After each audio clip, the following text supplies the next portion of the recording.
So hi guys, welcome back to my YouTube channel. It's your girl Fajiro and you guys are watching Fajiro Talks. Welcome to my corner of the internet. I've been doing a lot of medic videos recently, and so I just was thinking about this topic. It's not an original idea. I was on a FaceTime with my friend. She's a postgrad and she's applying to medical school this year, and her biggest concern was just receiving rejections at this stage of her process. Like, all she'd received was rejections from UCAS, and I was basically telling her my story, and it was really encouraging for her. So I was just like, hold on a minute, you have a whole platform, let's reload this on YouTube. What I wanted to do was basically come on here and basically tell you guys my journey into med school, because I've never really done that. I've never really told you guys how I got here, and that would be interesting. So I just decided, let me sit down, let me talk to you guys about how I got into medical school.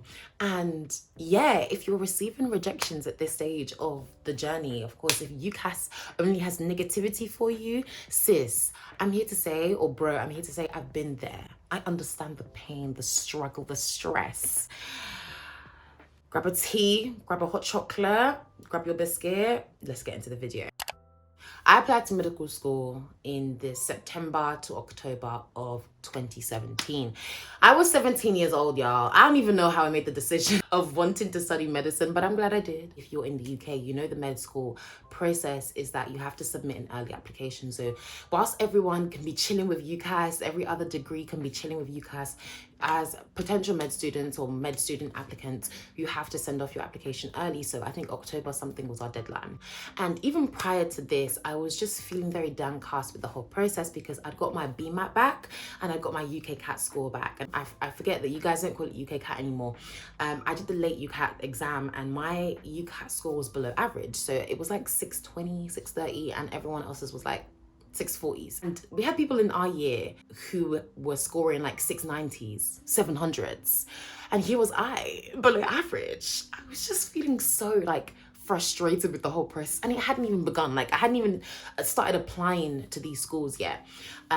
So anyway, my BMAT was also quite low. I think it was like 3.7.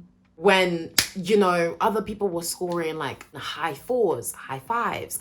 And I was just really thinking to myself, like, damn, is medical school really going to be a reality? Because right now it seems like a figment of my imagination, because I don't think I'm smart enough. So anyway, my BMAT, my UCAS score were low, or just low compared to the people that I was in school with. And so I was just feeling very crushed about it, very like just comparing myself to these other med students to be, and just saying, you know, I'm just thinking to myself, like, am I really going to get a space at any med school? So my 4 med school options that I wanted to go to were Southampton. Number 1, I loved Southampton because they had a cinema on their campus. Don't know why that was love to me, but as soon as I saw that, it was love at first sight. So Southampton. Then I had UCL and Imperial on that list as well, and then I also had Keele as my 4th medicine option.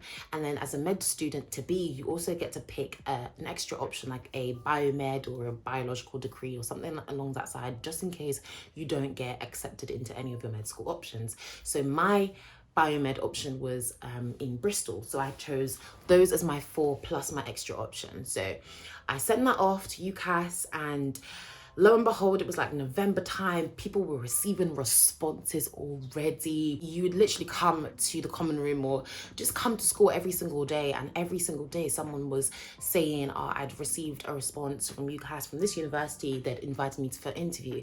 And every single day out of those 2 months before the end of the year, I was just like, damn, it's really not gonna happen for me. And then I started to receive responses from UCAS, not the ones I wanted, the ones that were saying, sorry, university has rejected your application. Sorry to inform you that we will not have a space for you. So I received, I believe, about 2 rejections from UCAS or from the universities I'd applied to. Even without me getting interviewed, they had just said flat out no. I don't think you understand how this crushed me. I was just like, damn. I think it was like Imperial and Bristol that I received it first from. And then I think late December, I received a message from Southampton on my UCAS, and I was really vying for Southampton. Southampton was so close to my heart. And as soon as I opened it, I knew it. I knew exactly what the email was going to say, what the letter was going to say. And it was like, we're sorry to inform you that we don't think we'll have a space for you at Southampton for 2018 start for medicine. And I was just so crushed. Like, I remember like just sitting down and just deep in that I won't be going to that university and just like feeling so devastated. So anyway, fast forward to later on that month, before we broke up, I received one more message from UCAS, and this was basically from Kiel. So I opened it basically expecting rejection, basically expecting like nothing, and all to my surprise, it was Kiel saying, we like your application and would like to invite you to our interview day, multiple mini interviews, so MMI interviews. And I was so thrilled. Like I was on a high. I remember coming into school the next day and just be like, guys, I'm gonna back school, even though that's really not what I should have been saying.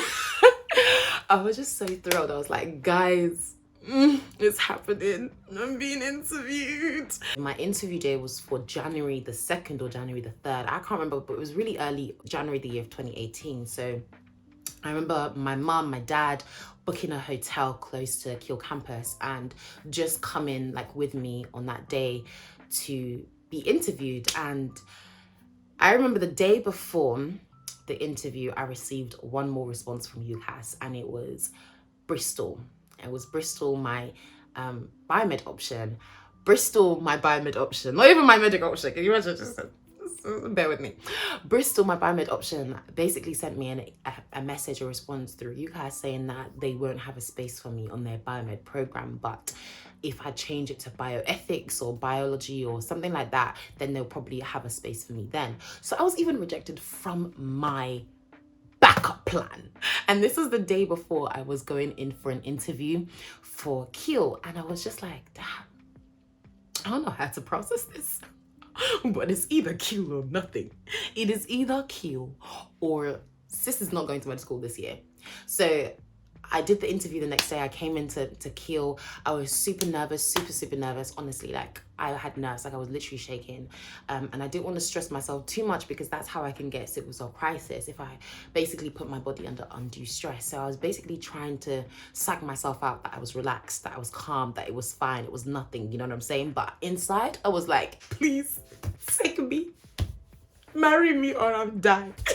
That was my response. Overall, the interview went pretty well. I can still literally remember some of the stations that they had in their MMIs, and overall it was pretty good. I remember late January receiving an email or a response from UCAS saying there's been an update to your application, and I opened it just not even knowing how to feel, but just remembering flashbacks from the interviews and just feeling like, oh my God, should I have done this? Should I have done that? Should I have spoken? Should I da-da-da-da?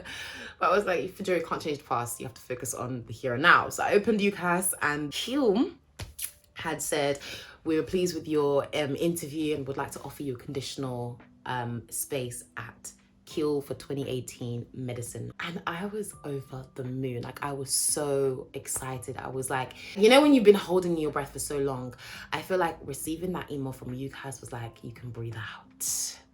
You can breathe out and you can focus on smashing these A-levels because these A-levels have you by the ropes. So receiving that was like, thank God. But in itself, it just meant that I had to work hard so I could get that 1 A star and 2 A's that I needed for Kiel. I even I went beyond that to getting 2 A stars and an A. So this is just my encouragement to you guys that of course the process of getting into medical school is so heart-wrenching, it's so stressful. It's like you're questioning yourself, you're thinking, did I do well? Did I not do well? Am I smart enough? Am I not smart enough? There's so many things that can come into your head prepared to psych you out of this process. But my encouragement throughout this video is that you guys, you can do this, okay? I think it's really important that you just don't belittle your beginnings, because medicine is a lifelong career, okay? So it really doesn't matter when you start. It doesn't matter if you start 1 year in, 2 years in, 3 years in, after a degree, after you go out and do a gap year. It really doesn't matter when you start, as long as you start, okay? But one of the most important things that I want you guys to take away from this video is to make the most of your time when you are in the application process. Even if you're still waiting for response, still make the most of your time. Get as much interview practice as possible is basically the tip that I want to give you guys. Every single night at 9 p.m, me and my friend will do a FaceTime. Her name is Nana. She's in University of Manchester studying medicine. We both got in. But yeah, we would literally do a session, like an interview session, and most of the time, I'm not gonna lie, it was because she had an interview at a university that I was helping her for.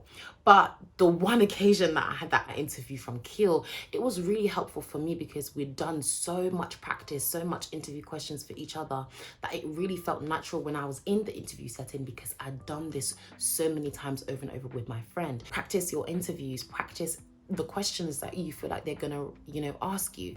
Practice your knowledge of the ethics side of medicine as well. That's really important. Just practice as much as you can, because it puts you in that nature, that expectant nature of, I'm expecting to receive a response to interview.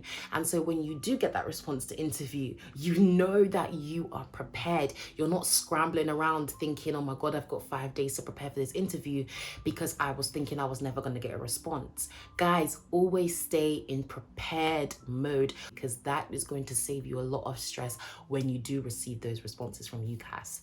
But overall, I wanted to share this video because I definitely do relate to the stress that you guys are feeling right now. Even though it was 4 years ago, I relate as if it was yesterday. And as someone who has gone through this, as someone who is basically in the degree that she had stressed so hard to get into, that you guys breathe out, okay? I believe that God has perfect timing for everyone who's starting this degree, and so it's going to all work out in the end. It doesn't matter when you start, it just matters that you do start, okay? So that's all from me. I just wanted to share my story of how I got into medical school in the hopes that it could encourage some of you guys out there.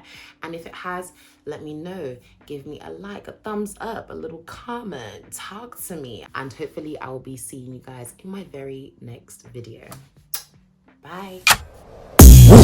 Black, yeah, bitch. Always.